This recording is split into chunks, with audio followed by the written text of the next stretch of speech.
Good morning students. अब हम लोग शुरू करते हैं electrical capacitance of a conductor. इसमें हम लोग कैपेसिटेंस और कैपेसिटर दोनों के बारे में पढ़ेंगे।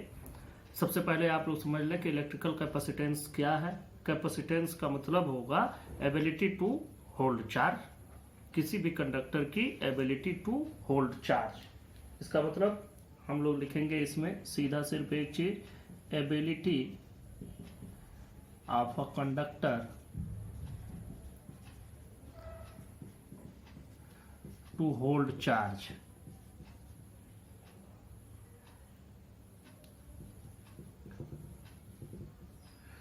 hold electric charge, बस this is called electrical capacitance.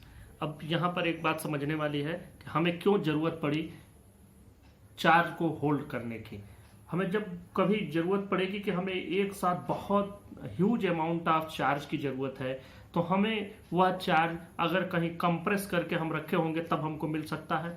Battery से अगर हम चार्ज लेने की बात कहें तो बैटरी, पहली बात आप समझ लें कि बैटरी कोई भी चार्ज को होल्ड करने वाली डिवाइस नहीं है, बल्कि उसमें केमिकल रिएक्शन से आपको चार्जेज मिलते हैं, और उसमें जो चार्जेज मिलते हैं वो एक डेफिनेट रेट पर आपको चार्ज डिस्चार्ज करके देता है, न कि एक साथ आपको चार्ज मिलता है। वहां से जो चार्ज मिलते हैं वो धीमे धीमे एक रेट, उसकी प्री डिफाइंड रेट होती है, हर एक बैटरी की अलग अलग रेट होती है, उस रेट पर आपको चार्जेज मिलते हैं। लेकिन अगर आपको बहुत सारा चार्ज एक साथ चाहिए तो उसके लिए जरूरी यही होगा कि आप उसको किसी एक जगह कंप्रेस करके रखे हुए हों, जहां से एक साथ पूरा का पूरा plenty of charge, huge amount of charge आपको एक साथ मिल सके। अब हम लोग इस कॉन्सेप्ट को थोड़ा सा लेकर के आगे बढ़ते हैं कि जब किसी भी कंडक्टर पर हमको चार्ज होल्ड कराना है तो जैसे ही आप चार्ज देंगे वैसे ही उसका पोटेंशियल बढ़ जाएगा। तो इसका मतलब कि अगर हम चार्ज किसी भी कंडक्टर को दे रहे हैं तो उसका पोटेंशियल बढ़ेगा। मतलब हम इसको लिख सकते हैं कि charge given is directly proportional to the potential. मतलब जैसे ही हम चार्ज दिए पोटेंशियल बढ़ा, या कह सकते हैं कि पोटेंशियल तब बढ़ेगा जब हम उसको चार्ज देंगे। अब यहां से जब हम प्रोपोर्शनलिटी का साइन हटाएंगे तो Q इज इक्वल टू हम लिखेंगे CV, where C is a proportionality constant known as capacitance of the conductor. अब अगर यहां से हम कैपेसिटेंस का डेफिनेशन बनाना चाहें या फार्मूला और उसका यूनिट, तो C इज इक्वल टू हमको मिलेगा Q बाई V, या हम इसको अगर हम इसका यूनिट बनाए तो हमको मिलेगा कूलाम पर वोल्ट, और कूलाम पर वोल्ट को एक और भी नाम दिया जाता है फैराड। इसको रिप्रेजेंट करते हैं F से। अब यहाँ से अगर हम थोड़ा सा इसको और भी डिफाइन करना चाहें कैपेसिटेंस को, तो C is equal to Q by V। अगर हम V को 1 वोल्ट कर दें तो C is equal to Q। तो इसका मतलब कैपेसिटेंस को हमने चार्ज के टर्म में डिफाइन कर दिया। मतलब the amount of charge required to increase the potential of the conductor through 1 volt or through unit amount is called capacitance of that conductor। या हम ऐसे कहें कि वह चार्ज की क्वांटिटी जितना देने से किसी कंडक्टर को उसका पोटेंशियल 1 वोल्ट बढ़ जाए, उस चार्ज की क्वांटिटी को, उस अमाउंट ऑफ चार्ज को हम कहेंगे उस कंडक्टर का कैपेसिटेंस। यहाँ पर मैंने इसका डेफिनेशन लिख दिया, the amount of charge required to increase the potential of the conductor through unit amount मतलब 1 volt is called the capacitance of the conductor. अब बात करते हैं जब हम इसका SI यूनिट बनाते हैं। SI यूनिट मैंने बताया आपको कूलाम पर वोल्ट, या उसको फैराड कहेंगे, लेकिन फैराड बहुत बड़ी यूनिट हो जाती है तो हम जनरली फैराड में मेजर नहीं करते हैं, बहुत बड़ा यूनिट हो जाता है। तो 1 फैराड हम लोग जनरली यूज करते हैं बहुत बड़े कैपेसिटेंस को रिप्रेजेंट करके। तो हम लोग छोटा यूनिट यूज करते हैं जैसे मिली फैराड, तो मिली फैराड को लिखते हैं MF, और ये कितना होगा, मिली मतलब 10⁻³ फैराड। इसी तरह से और छोटा माइक्रो फैराड, उसको μF से रिप्रेजेंट करते हैं, ये होगा 10⁻⁻6 फैराड के बराबर। इससे भी छोटा 1 पिको फैराड, PF 10⁻⁻12 फैराड। इस तरह से यही यूनिट्स ज़्यादातर प्रयोग किए जाते हैं कैपेसिटर के लिए। कैपेसिटर के लिए या कैपेसिटेंस को रिप्रेजेंट करने के लिए जनरली हम लोग बड़ी यूनिट्स प्रयोग नहीं करते हैं। अब कैपेसिटेंस तो हमारे समझ में आ गया, एबिलिटी टू होल्ड चार्ज, और इसको मेजर करने के लिए डिफरेंट यूनिट्स में हमने समझ लिया। अब यहाँ ये समझे कि जो भी डिवाइस हम यूज करेंगे जिसमें चार्ज को कंप्रेस करके रखा जाता है, जिसको हम एक साथ यूज कर सकते हैं, उस डिवाइस को हम लोग कैपेसिटर कहते हैं। तो जैसे कैपेसिटेंस है, कैपेसिटर बना। अब एक बात आती है कि कैपेसिटर की ज़रूरत हमको क्यों पड़ती है। जब हमारे पास बैटरी है तो हम लोग हर जगह बैटरी यूज नहीं कर सकते। अब देखें कैपेसिटेंस की या कैपेसिटर की ज़रूरत पड़ी क्यों। आप लोग इसको बहुत एक अच्छे एग्जाम्पल से समझ सकते हैं कि आपके घर में एक वाटर पंप लगा हुआ है। जनरली सबके घर में वाटर पंप, मोटर वगैरह लगे होते हैं। तो हमें जब भी पानी की ज़रूरत होती है तो हम मोटर से नहीं लेते हैं। उसके लिए हम लोग एक तरीका यूज करते हैं, घर के ऊपर एक टैंक लगा करके। आप घर के ऊपर एक वाटर टैंक एस्टेब्लिश किए रहते हैं, और जब भी आपको उसमें वाटर की सप्लाई कम महसूस होती है तो आप उसको भर देते हैं, और आपको हमेशा एक कंटिन्यूअस प्रेशर और एक कंटिन्यूअस वाटर सप्लाई बनी रहती है। जब भी उसमें कम होने लगता है तो आप पानी भर देते हैं। जिस समय पानी भर रहा हो उस समय भी आप उसको घर में प्रयोग करते रहते हैं, और उससे आपको कंटिन्यूअस वाटर सप्लाई मिलती रहती है ड्यूरिंग उसको भरने के, और जब नहीं भर रहे होते हैं तब भी। तो एक तरीके से हमको वह एक कैपेसिटर का काम कर रहा है, वाटर कैपेसिटर का काम कर रहा है। उसी वाटर कैपेसिटर को हम भरते भी जा रहे हैं, यूज भी करते जा रहे हैं, और हमारे जो कंजप्शन है वाटर का, जो हमारा यूज करने का तरीका है, उस पर कोई दिक्कत, हमको परेशानी नहीं मिलती। तो जो काम समझ लीजिए घर में वाटर टैंक करता है, वही काम इलेक्ट्रिकल सर्किट्स में कैपेसिटर का है। ये भी चार्ज को होल्ड किए रहता है, जब जरूरत पड़ती है तो चार्ज दे देता है, और जब जरूरत नहीं रहती है तो अपने पास स्टोर करके चार्ज को रखे रहता है। और जितनी जरूरत होगी, जैसे बहुत ज़्यादा जरूरत हो एक साथ पूरा चार्ज देने की, तो पूरा चार्ज भी एक साथ ये दे देगा। यही एक कैपेसिटर की नीड है, और यही एक कैपेसिटर की आवश्यकता है कि हम लोग क्यों प्रयोग करते हैं कैपेसिटर। अब जब हम कैपेसिटर बनाते हैं तो हमारे पास कोई चार्ज कंडक्टर होता है, उसी को हम चार्ज देते जाते हैं, और उसी से हम उसको कैपेसिटर बनाते हैं। अब जरा सा समझें कि यह जो हम चार्ज देने वाली बात है, यह किन किन चीज़ों पर डिपेंड करता है। तो सबसे पहले मान लीजिए कि हमने ये एक कंडक्टर ले लिया, इसको हमने चार्ज दिया, हम इसको पॉजिटिव चार्ज देते चले गए। यह पॉजिटिव चार्ज इसके सरफेस पर इवनली स्प्रेड होता चला जाएगा, या इसके सरफेस पर इस तरह से फैल जाएगा। अब जब इसकी कैपेसिटी पूरी तरह कंप्लीट हो गई कि अब यह इसके पास चार्ज लेने की कैपेसिटी नहीं है, तब आप इसको चार्ज नहीं दे पाएंगे।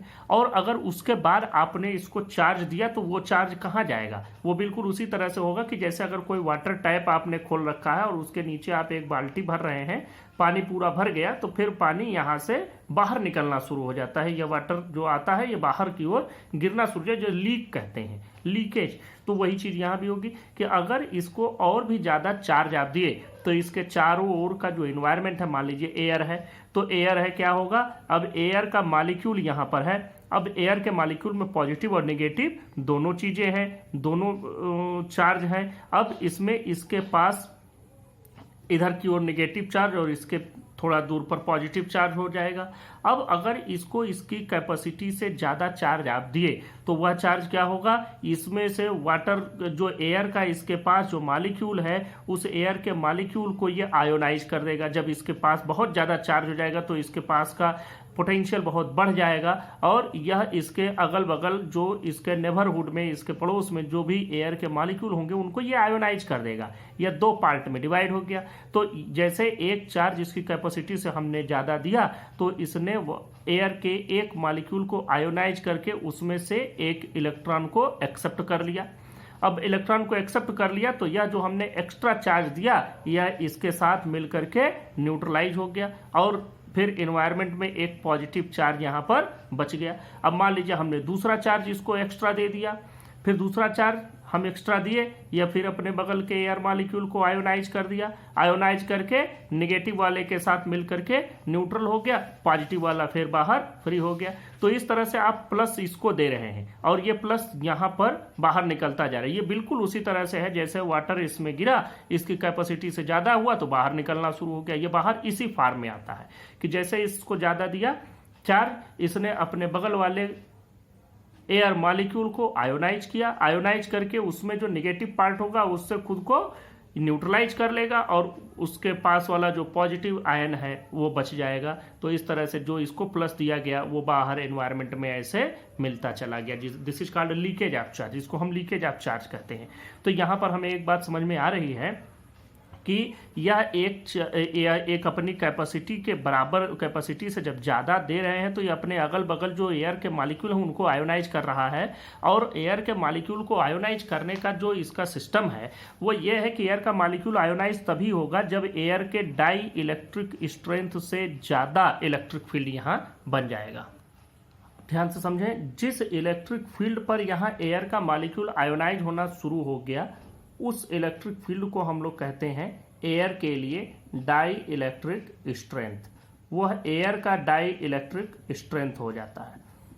अब यहाँ ध्यान देंगे कि जो हम इसको चार्ज दे रहे हैं कंडक्टर को, वह एक तो डिपेंड किया कि इसका फिजिकल जो स्ट्रक्चर है वो क्या है, मतलब इसकी सरफेस एरिया कितनी है, एक तो सरफेस एरिया वगैरह पर डिपेंड किया। दूसरा इसके आसपास का एनवायरनमेंट क्या, जैसे एयर है उसकी कुछ डाई इलेक्ट्रिक स्ट्रेंथ होगी, वह जैसे ही इसको क्रॉस करेगा तो वो आयोनाइज हो जाएगा, फिर उससे ज़्यादा हम नहीं दे सकते। तो दो बातें हमको समझ में आई कि इसके पास का एनवायरनमेंट, जो इसके पास का एटमॉस्फेयर है, एक तो उस पर डिपेंड कर रहा है, दूसरा इसके फिजिकल स्ट्रक्चर मतलब इसका क्या एरिया है उस पर डिपेंड कर रहा है। दूसरी एक चीज होती है कि अगर इसके आसपास कोई एक ऐसा कंडक्टर रख दें जो निगेटिवली चार्ज हो तो अभी इसका पोटेंशियल थोड़ा सा कम हो जाएगा। बस इसके पास रखेंगे थोड़ा सा तब भी, या एक सिंपल न्यूट्रल भी रख देंगे तो भी इसके आसपास कुछ ऐसा रखें जिससे इसका पोटेंशियल कम हो जाए तो हम और ज़्यादा चार्ज इसको दे सकते हैं। तो हमको कुछ बातें समझ में आ गई कि यह कैपेसिटेंस किन किन चीज़ों पर डिपेंड करेगा। एक तो साइज एंड शेप, दूसरा इसके आसपास का मीडियम, और तीसरा presence of other conductor near it. तो ये तीनों बातें हम लोग समझ लेते हैं। Capacitance of a conductor depends on these factors: shape and size of conductor, nature of surrounding medium, और presence of other conductors near it। हम लोग अगले टॉपिक पर चलते हैं। Capacitance of an spherical isolated spherical capacitor. Capacitor कहें या spherical conductor भी कह सकते हैं। मान लीजिए यह हमने एक स्फेरिकल कंडक्टर ले लिया और इसका रेडियस कुछ मान लीजिए कैपिटल आर, इस पर हमने चार्ज दिया कैपिटल क्यू। यह चार्ज इस पर यूनिफॉर्मली स्प्रेड हो जाएगा इस तरीके से। अब जब हमें इसका कैपेसिटेंस निकालना है तो capacitance C is equal to formula हम लोग जानते हैं Q डिवाइडेड बाय V। पूरा का पूरा चार्ज हम जानते हैं इसके सरफेस पर ही स्फेरिकल सरफेस पर ही स्प्रेड रहेगा। तो इसका मतलब कि इसके सरफेस पर जो पोटेंशियल की वैल्यू होगी वो पोटेंशियल की वैल्यू फार्मूला हम लोग लिख दें 1/4πε0 Q/R। ये हमारा फार्मूला हो गया सिंपल पोटेंशियल का। तो ये Q से Q कैंसिल हो जाएगा, ये दोनों Q कैंसिल हो जाएंगे, तो हमारे पास जो वैल्यू बचती है वो बचेगा 4πε0 R। This is the capacitance of an spherical conductor और स्फेरिकल कैपेसिटर।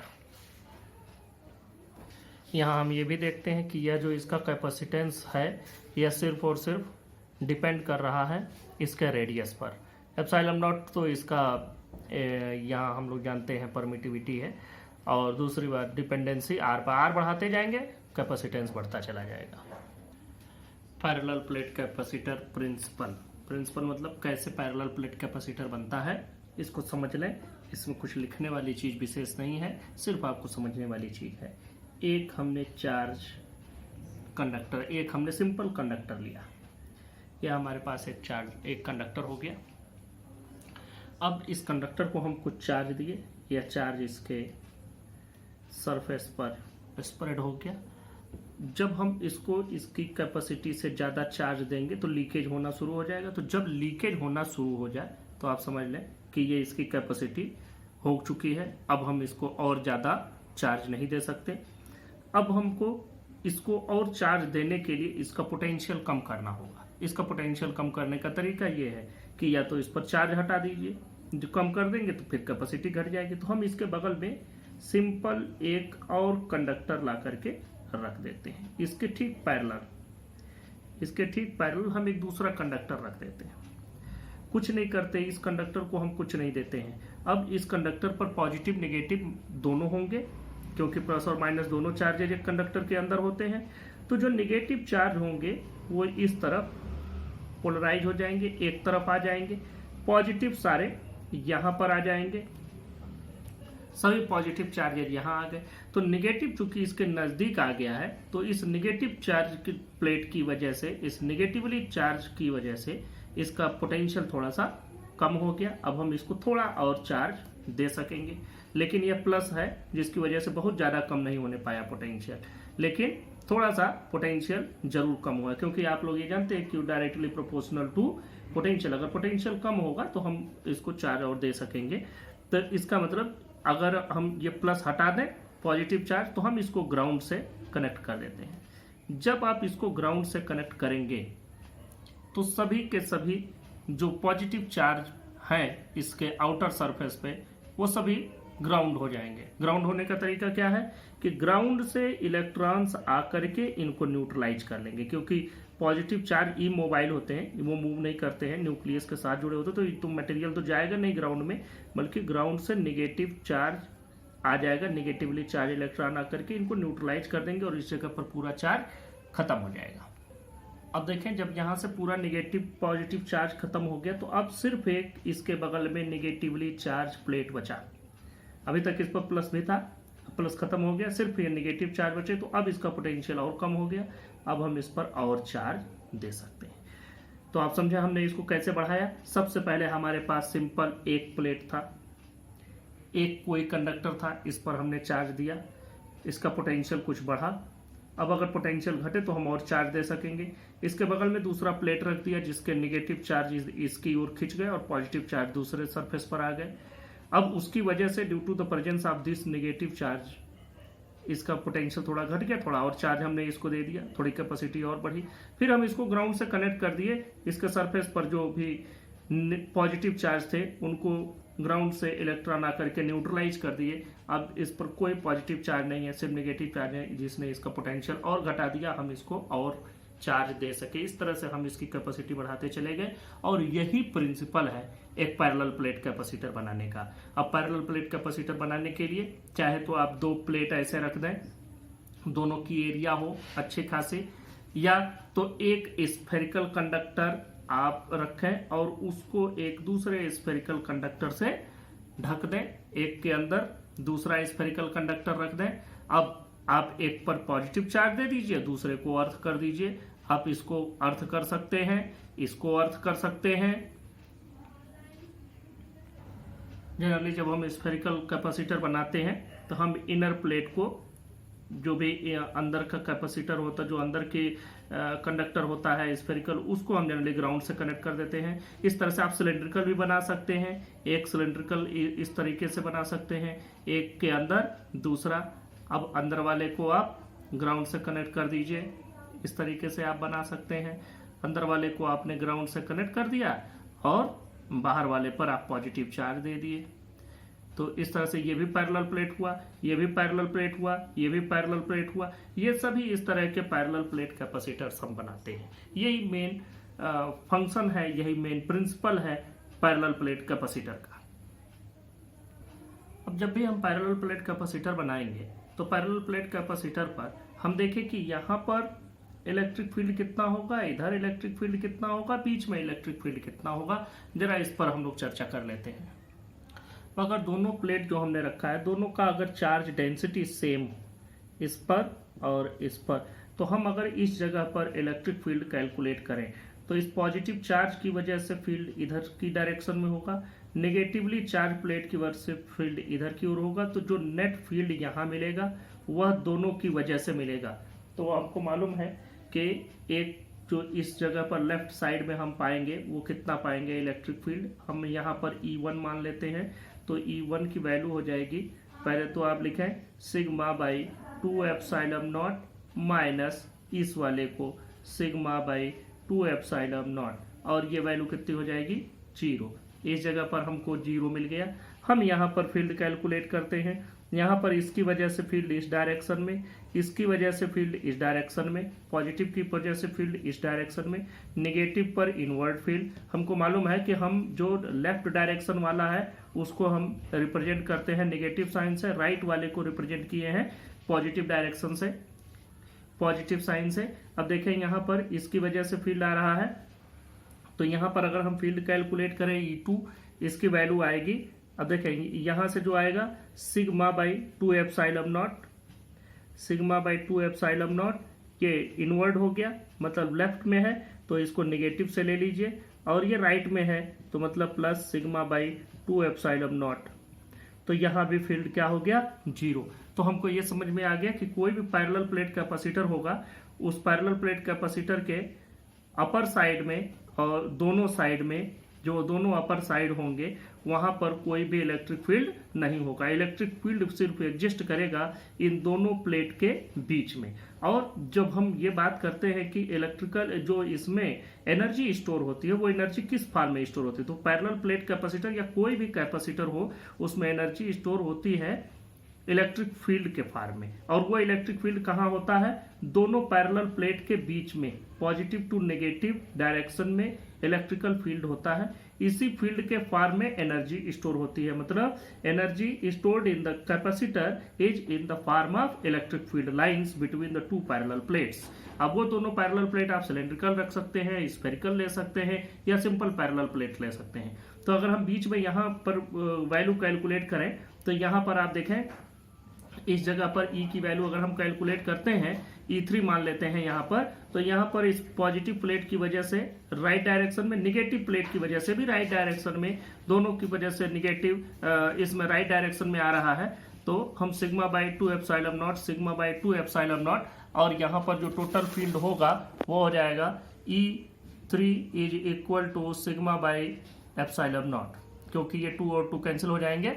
तो हमारे पास जो भी इलेक्ट्रिक फील्ड मिल रहा है वो बीच में मिल रहा है, दोनों ही पैरेलल प्लेट के साइड में कोई भी इलेक्ट्रिक फील्ड एग्जिस्ट नहीं करता है।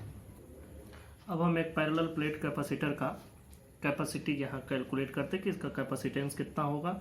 इसका जो प्लेट का सरफेस चार्ज डेंसिटी है सिग्मा ले लिया है, प्लेट की एरिया ए ले लेते हैं, दोनों पैरेलल प्लेट के बीच की जो डिस्टेंस है उस डिस्टेंस को हमने ले लिया डी। सिंपल कैपेसिटेंस का सीधा फार्मूला लिखते हैं, C is equal to charge divided by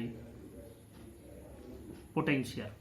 charge को आप क्या लिखेंगे इस जगह पर, यहाँ पर आपका टोटल चार्ज जो हो जाएगा वो ए एरिया के प्लेट पर कितना चार्ज स्टोर है, जबकि उसके सरफेस चार्ज डेंसिटी है सिग्मा, तो यह हो जाएगा charge is equal to sigma A. क्यों, अगर आपको याद नहीं आ रहा है तो इस चीज़ को थोड़ा सा ध्यान से समझ लें कि हम लोग जब सरफेस चार्ज डेंसिटी पढ़ते हैं तो सरफेस चार्ज डेंसिटी का मतलब होता है चार्ज पर यूनिट एरिया, ये होता है surface charge density equal to charge पर यूनिट एरिया। तो चार्ज इज इक्वल टू हो जाएगा surface charge density into area. इसी फार्मूले को हम यहाँ यूज कर रहे हैं। अब अगली बात पर चलते हैं, यहाँ पोटेंशियल।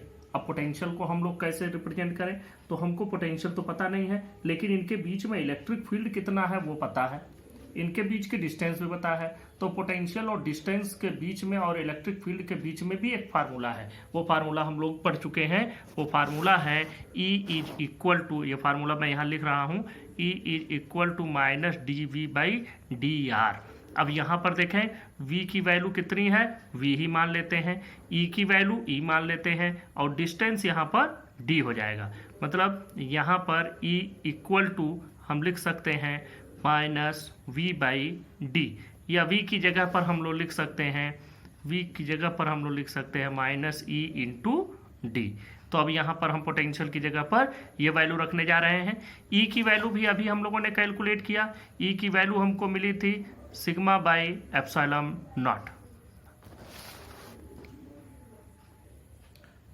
अब यहाँ हम V की जगह पर लिख देंगे E इंटू डी। अब यहाँ आप लोग ध्यान देंगे नेगेटिव हम नहीं लगा रहे हैं, क्योंकि हम लोग कैपेसिटेंस कैलकुलेट कर रहे हैं तो उसमें नेगेटिव का कोई मतलब नहीं होगा, क्योंकि यहाँ डायरेक्शन की कोई बात नहीं है।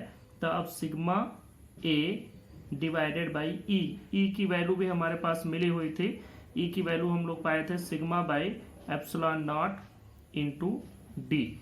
अब यहाँ सी की वैल्यू आप देखें क्या हो जाएगी, सिग्मा से सिग्मा कैंसिल हो जाएगा, ये एप्सिलॉन ऊपर चला जाएगा, epsilon not a divided by D. This is the capacitance of a parallel plate capacitor having surface area of parallel plates A and the separation between the two parallel plates is D.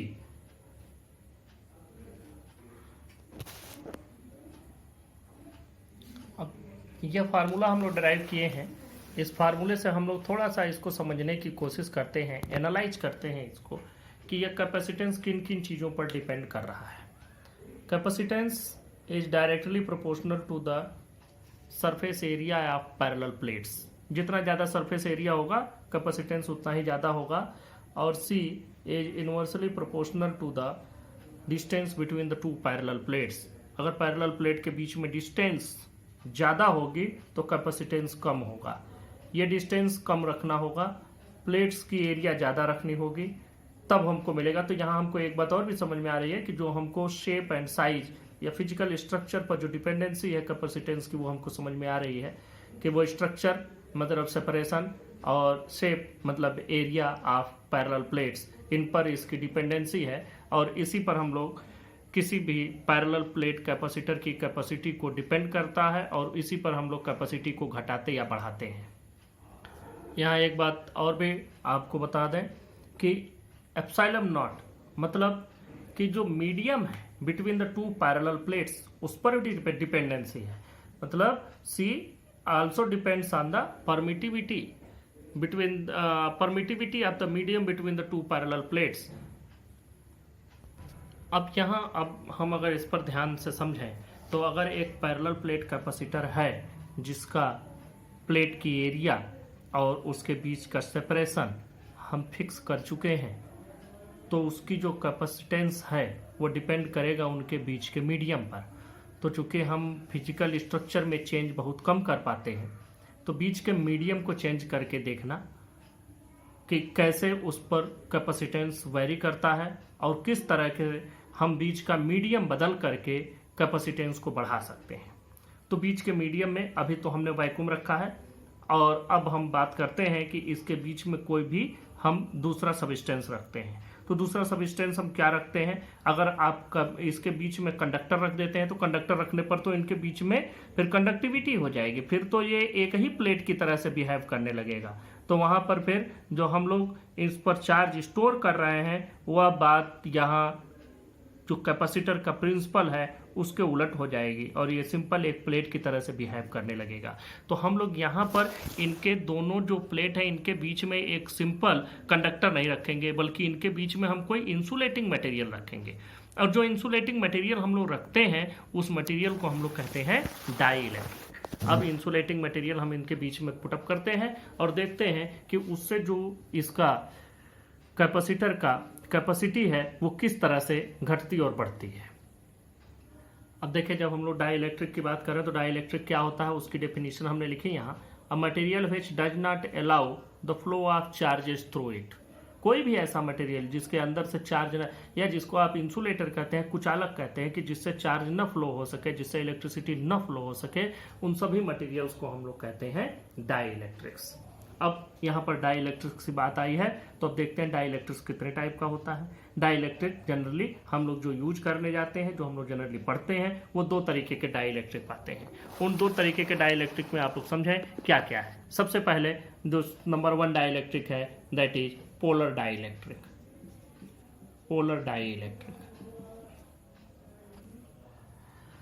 अब देखें, पहला part है इसका polar dielectric. Polar dielectric का मतलब सीधे सीधे a molecule in which centre of mass of positive charges does not coincide with the centre of mass of negative charges. अब अपोलर डाइइलेक्ट्रिक है जो नेट इलेक्ट्रिक डाइपोल मोमेंट, उसमें एक परमानेंट इलेक्ट्रिक डाइपोल मोमेंट होता है। ऐसा सभी डाइइलेक्ट्रिक, ऐसे सभी इंसुलेटर जिनमें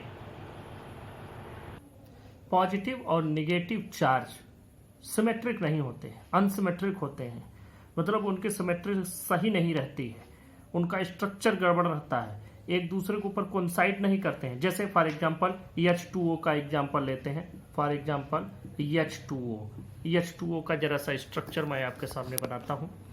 H2O में जो हाइड्रोजन एटम होते हैं वो इधर होते हैं, और ऑक्सीजन का जो एटम होता है वो इधर होता है। तो हाइड्रोजन एटम, ये हाइड्रोजन हो गया, यह हाइड्रोजन हो गया, ये पॉजिटिवली चार्ज होगा, और जो ऑक्सीजन का एटम होगा निगेटिवली चार्ज होगा। अब आप देखें यहाँ सिमेट्रिकल नहीं है, तो इसका मतलब ये कैसा हो गया, यह पोलर डाइइलेक्ट्रिक हो गया। इसमें अपना एक net dipole moment, permanent dipole moment इनका होगा। जितने भी पोलर डाइइलेक्ट्रिक होते हैं उन सब का अपना एक नेट परमानेंट डाइपोल मोमेंट होता है। इसका एक और एग्जांपल भी आप लोग लिख लीजिए, HCl, ये भी, इसमें भी नेट डाइपोल मोमेंट होता है। सेकंड देखें, non polar dielectric, a molecule in which the center of mass of positive charges coincides with the center of mass of negative charges is called non-polar dielectric। और इसमें non polar dielectric की बात होती है कि does not have any permanent dipole, इसमें कोई भी परमानेंट डाइपोल मोमेंट नहीं होता है। जब पॉजिटिव और नेगेटिव चार्जेस का सेंटर ऑफ मास कोइंसाइड कर रहा है तो नेट डाइपोल मोमेंट होगा ही नहीं। नेट डाइपोल मोमेंट तभी होगा, परमानेंट डाइपोल मोमेंट तभी होगा जबकि वो कोइंसाइड न करें, दोनों एक दूसरे से थोड़ी डिस्टेंस पर हों। लेकिन यहाँ तो दोनों एक दूसरे पर कोइंसाइड कर गए, जहाँ पॉजिटिव है उसी के ऊपर नेगेटिव आ गया, तो फिर वहाँ डाइपोल बनेगा ही नहीं। इसका एग्जाम्पल भी आप लोग देख लें, जैसे हाइड्रोजन हो गया, कार्बन डाइऑक्साइड हो गई, ये सब नॉन पोलर है। नेक्स्ट टॉपिक है polarisation of polar dielectric in an external field. अब देखिए पोलर डाइइलेक्ट्रिक के बारे में हमने आपको पहले ही बताया था, सॉरी ये नॉन पोलर डाइइलेक्ट्रिक की बात कर रहे हैं। Polarisation of a non polar dielectric in an external electric field. अब हम इसमें बात करते हैं कि नॉन पोलर डाइइलेक्ट्रिक वो है जिसमें कोई भी नेट डाइपोल मोमेंट नहीं है। तो इसका मतलब कि इसका जो नेट डाइपोल मोमेंट है वह है 0। अब जब हम इसको किसी भी एक्सटर्नल फील्ड में रखेंगे, या मान लीजिए एक्सटर्नल फील्ड हो गया, यहाँ पॉजिटिव है, ये नेगेटिव फील्ड है, इसके बीच में हमने डाई इलेक्ट्रिक रख दिया नॉन पोलर, तो अब जो इसके मॉलिक्यूल्स होंगे वो सारे के सारे मॉलिक्यूल्स नेगेटिव इधर, पॉजिटिव इधर, नेगेटिव इधर, पॉजिटिव इधर, इस तरीके से इनका पोलराइजेशन हो जाएगा। अब इस तरीके से सभी मॉलिक्यूल्स इसमें पोलराइज होते चले जाएंगे। और इसमें अभी तो कोई डाइपोल मोमेंट नहीं था, लेकिन अब एक डाइपोल मोमेंट आ गया, क्योंकि यह तब तक इनमें पोलराइजेशन होता रहेगा, तब तक ये जो इसका नेगेटिव टर्मिनल होगा या जो नेगेटिव मॉलिक्यूल होगा वो पॉजिटिव प्लेट की ओर, और जो पॉजिटिव प्लेट मॉलिक्यूल होगा वो नेगेटिव प्लेट की ओर खिसकता रहेगा। और यह इनका जो पोलराइजेशन है यह तब तक होगा जब तक कि इनका अपना डाइपोल मोमेंट इस इलेक्ट्रिक फील्ड को, या जो इनका इंड्यूस्ड इलेक्ट्रिक फील्ड है वो इस एक्सटर्नल इलेक्ट्रिक फील्ड को बैलेंस न कर ले। तो इस तरीके से अभी तक इनका कोई नेट डाइपोल मोमेंट नहीं था, लेकिन अब इनका एक नेट डाइपोल मोमेंट हो गया। यह है polarisation of non polar dielectric in an external field. अब अगली बात करते हैं polarisation of polar dielectrics in external electric field. Polar dielectric में ऑलरेडी उसमें एक डाइपोल मोमेंट होता है, लेकिन वो नेट डाइपोल मोमेंट इस तरीके से रैंडमली, ये नेगेटिव पॉजिटिव, फिर एक ये नेगेटिव पॉजिटिव, फिर इधर नेगेटिव पॉजिटिव, इस तरह से रैंडमली अरेंज होता है कि जो नेट इलेक्ट्रिक फील्ड इससे बना होता है वो वैल्यू 0 रहती है। लेकिन जब इसी को हम इलेक्ट्रिक फील्ड में रख देते हैं, एक्सटर्नल इलेक्ट्रिक फील्ड में रख देते हैं, तब ये इस तरीके से अलाइन होना शुरू हो जाते हैं कि इनका नेगेटिव पॉजिटिव प्लेट की ओर और जो पॉजिटिव है वो नेगेटिव प्लेट की ओर अलाइन होना शुरू हो जाता है। और इस तरीके से इनमें अब एक इलेक्ट्रिक फील्ड डेवलप हो जाता है, और अब इलेक्ट्रिक फील्ड 0 नहीं है।